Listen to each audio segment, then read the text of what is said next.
Welcome back to the morning show here on Arise News. Joining us now for War Brief and the review of some of the headlines of today's newspapers from around the world is Adefemi Akinsanya. Good morning, Adefemi. Good morning, Dr. Rubin. Good morning, Ayo. And good morning, Vimbai. How's everybody? Doing good. So elegant today. Oh, thank you, ladies. Thank you very much. All black everything today. Yeah, thanking only the ladies. Sorry. Thank you to you too, Dr. Rubin. Thank you so much. Thank you to you all. Good morning to viewers. Let me tell you what is happening around the world. Now, President Tinubu has released the names of an additional 32 nominees to become ambassadors. The new names include immediate past sole administrator of Rivers State, Rear Admiral Ibok Ibas. There's also Senator Ita Enang, the former First Lady of Imo State, Chioma Ohakim, as well as the former Minister of Interior and former Chief of Army Staff General Abdulrahim Dambazao. The Senate Committee on Foreign Affairs is expected to complete its screenings and report back to the Senate within 1 week. So more and more names on the list there. Now, there is peace on paper between Rwanda and the Democratic Republic of Congo. That's as its leaders signed a US-brokered peace deal to end months of war. At the newly renamed Donald J. Trump Institute of Peace, the US president hosted Congolese leader Felix Tshisekedi and Rwandan President Paul Kagame, where they signed the Washington Accords for Peace and Prosperity. The agreement commits Rwanda to withdraw its troops from eastern DRC and obliges Kinshasa to dismantle the Democratic Forces for the Liberation of Rwanda. It also establishes a regional economic integration framework to unlock DRC's cobalt, copper, lithium, and other critical minerals for US investors amid fierce competition with the likes of China. Now, the signing ceremony was actually attended by Togolese President of the Council of Ministers, Faure Gnassingbé, as well as the Angolan President, João Lourenço. There was also the Burundian President, Evariste Ndayishimiye, as well as the Kenyan President, William Ruto.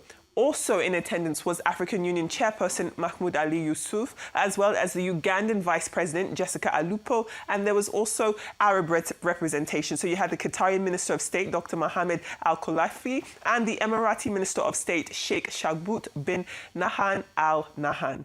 Let's take a listen to what both Kagame and Tshisekedi had to say about the peace deal. This agreement falters and things do not work out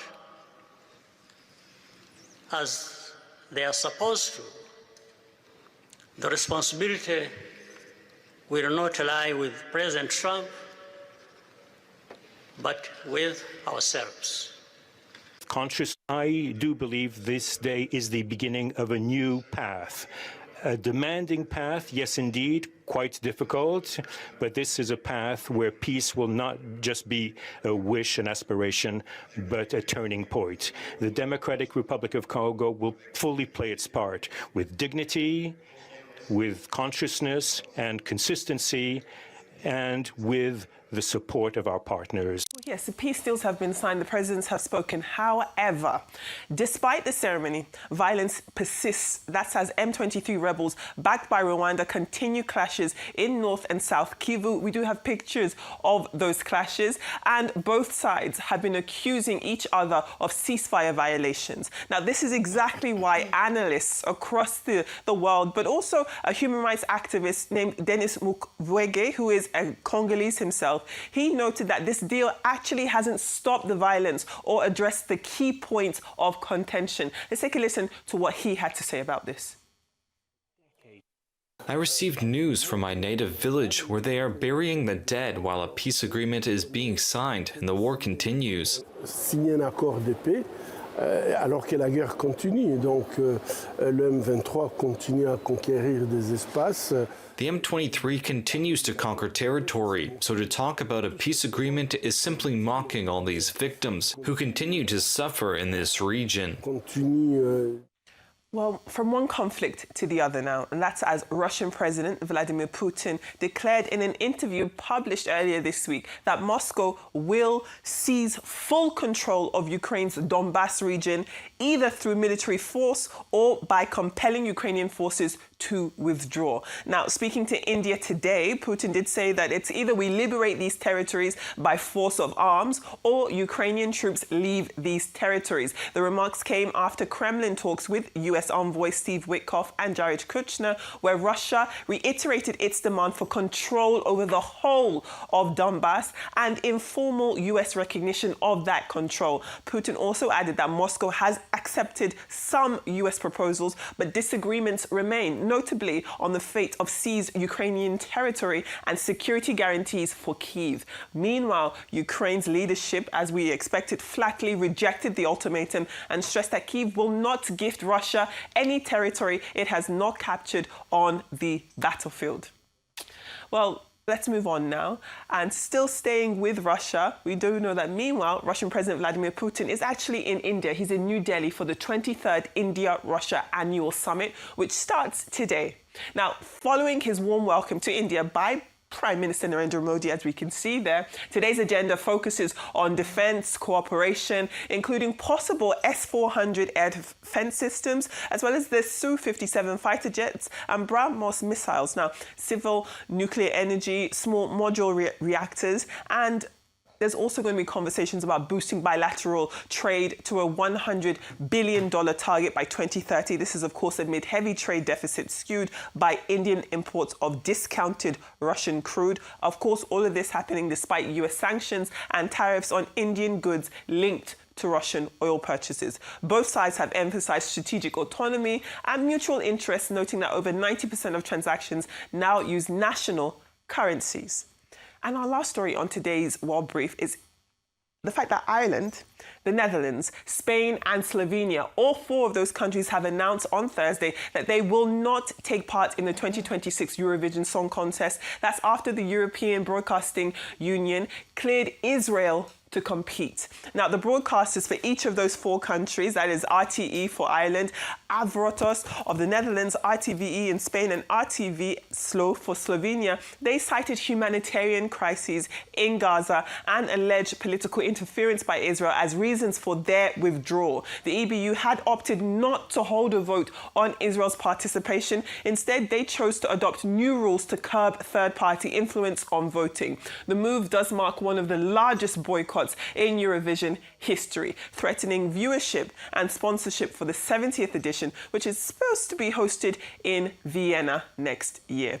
Well, let's take a look now at our newspaper headlines. As ever, we begin with the front page of This Day. And today, This Day does lead with reports that President Tinubu has sworn in General Christopher Musa as Defense Minister, and he has called on him to strengthen national security. General Musa himself did promise tighter coordination among security agencies, and he also assured Nigerians of a quick improvement to the situation that we're seeing in the country. Now, Bishop Matthew Kuka has expressed his confidence in Minister of Defense Chris Musa's capacity, while NSA, that is the National Security Advisor, Nuhu Rubadu, warned that the government will act firmly against anyone spreading terror in Nigeria.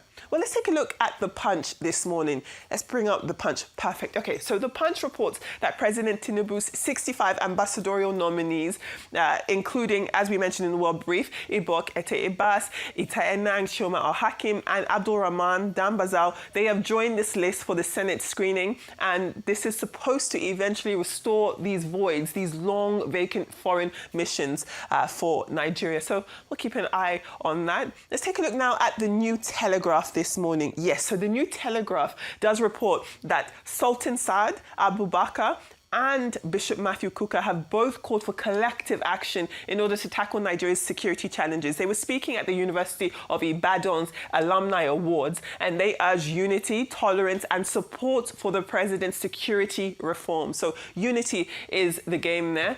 The Guardian this morning, it does have, of course, the fact that, there's stigma, poor treatment, funding, hobbling HIV/AIDS rollback. We know that it was the International AIDS Days at the very beginning of this month. But the story that we want to take on is at the very bottom there. So you've got Nasarawa State warning parents who fail to enroll their children in school, saying that they will face prosecution. And that is while they are simultaneously boosting teacher deployment, school infrastructure, and awareness campaigns, hopefully security too. Well, Let's take a look at the Daily Independent, still staying with our Nigerian papers. The Daily Independent has the African Democratic Congress. It has accused President Tinubu of effectively starting his 2027 re-election campaign. All of this happening while Nigerians remain in captivity and the country is under a security emergency. Now, the party did condemn the distribution of branded vehicles to political agents, calling it insensitive, a violation of the Electoral Act, and proof that the president is prioritizing politics over national security. So very strong words from the opposition there. Moving on to the Daily Sun, which also takes a political slant. And we're hearing from Peter Obi. He is, of course, the 2023 Labour Party presidential candidate. He has said that the ADC, the African Democratic Congress, remains unstable. And that's because the party has been unable to resolve these zoning issues. He's also stressed that the coalition must clarify agreements on the presidency and offer office rotations essentially before campaigns begin. There's that. Vanguard. The Vanguard reports that President Tinubu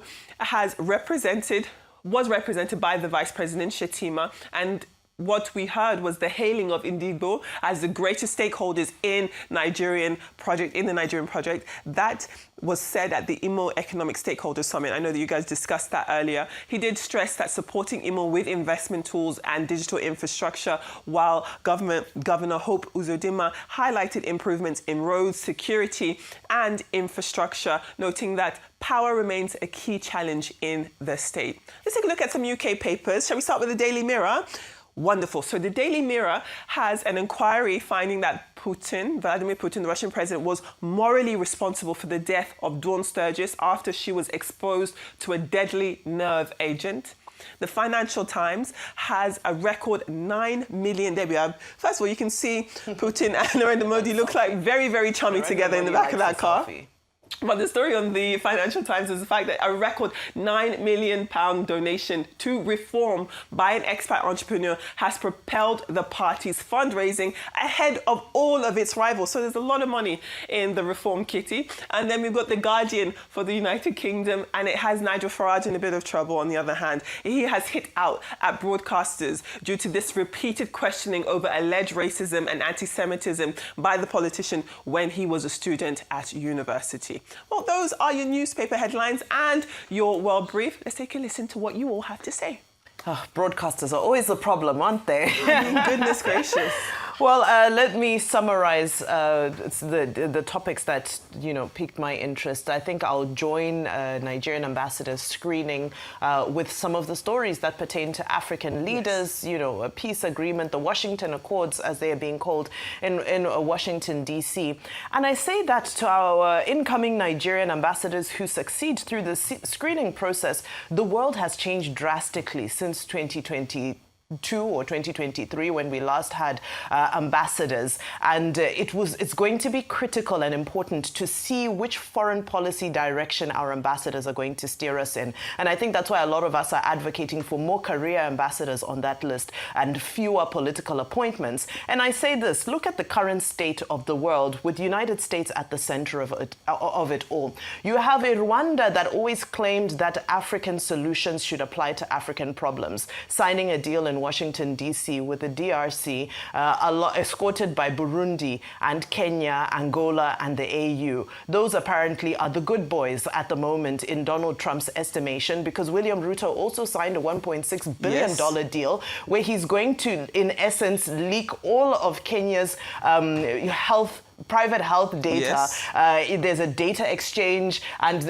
Americans will also have priority with regards to creating vaccines. Yes. They're going to get pathogens from Kenya and so forth. So there's that group. I'm going to run through this very quickly. The producer saying we're out of time. Then you have a South Africa who's been officially uninvited from the G20. Yesterday there was back and forth of, shall I call them love letters, between Marco Rubio and the foreign minister for South Africa, as they both told themselves that, South Africa in essence said, well, America, go ahead. We're going to take a commercial break. We'll be back to the G20 after your presidency expires. And then you now see Nigeria joining the WhatsApp group as well. It reminds us of historically what has happened when Africa is divided to conquer. And the unfortunate thing is that in all of this, we're not getting one unified African voice speaking on all of these African challenges. Instead, you have an AU rushing off to Washington, D.C. to sign these agreements. But has AU said anything about insecurity in Nigeria? AU, yes, has commented on Guinea-Bissau, but there's just so many challenges we're facing right now on the African continent. So it's very devastating to see that our leaders are not moving in a coordinated manner. For me, it is a spirit of divide and conquer that we're seeing resurfacing. And of course, at the core of it is always mineral wealth. So while some parts are divided, some people are loving up, and there's a bromance between Russia and India, the PM prime ministers. In truth, Russia and India have enjoyed diplomatic relationships, cordial relationships as far back as over 25 years. And just before the invasion of Ukraine by Russia, there was annual visits either from Russian Putin to Modi or vice versa. Last year, Modi was in Russia, the first time he had gone to Russia since the invasion. However, the conversation is around what this signals to the United States of America. Russia, despite sanctions, India, despite sanctions, have continued to buy Russian oil. In fact, their purchase of the oil makes up about 60% of their oil imports. What the US has done in response to this is that they've increased or doubled the sanction on India from 25% to 50%. However, what Narendra Modi is saying that he has a position in this war, and his position is that of peace. He wants peace, and he also talked about the hypocrisy of America, who still buy some, there's some transaction with Russian fuel, so why should they sanction other countries who want to go ahead with doing this, especially countries that have enjoyed, that kind of relationship with. Some people would also wonder that, okay, the ICC has a warrant out for Putin's arrest. However, India is not a member state of the ICC, so it doesn't apply to them in that, on that principle. But we'll continue to watch how they continue to strengthen relationships despite America's, stance on this burgeoning relationship between Narendra Modi and Putin. Now, going on to the ambassadorial list, I had a veteran broadcaster, Donuko Gogbara, had an interesting take on this. Now that the nominees are out, we have 34 career ambassadors, now 34 non-career ambassadors. It's an equal measure. We had criticized the fact that we had significantly more political appointments than actually career ambassadors, especially at a time like this when Nigeria is facing more pressure on the international stage, and this will be the chief diplomat of Nigeria. The honors will now be on the Senate. There are some names there that have caused a lot of reaction. And in the question, the screening, we are hoping that the Senate will do its due diligence to ensure that those names that have come on that question would be scrutinized. And if there's any event where they ought not to represent Nigeria on that level, then I hope they will do the right thing. Okay, on the ambassadorial list, we have 34 career ambassadors, 31 non-career, plus the 3 originally named, a total of 68. The controversies continue. That this looks like payment for political IOUs. This looks like job for the boys. The other list that was produced, there were concerns about Professor Mahmoud Yakubu, who had been INEC chairman and who presided over the election that brought President Tinubu to power.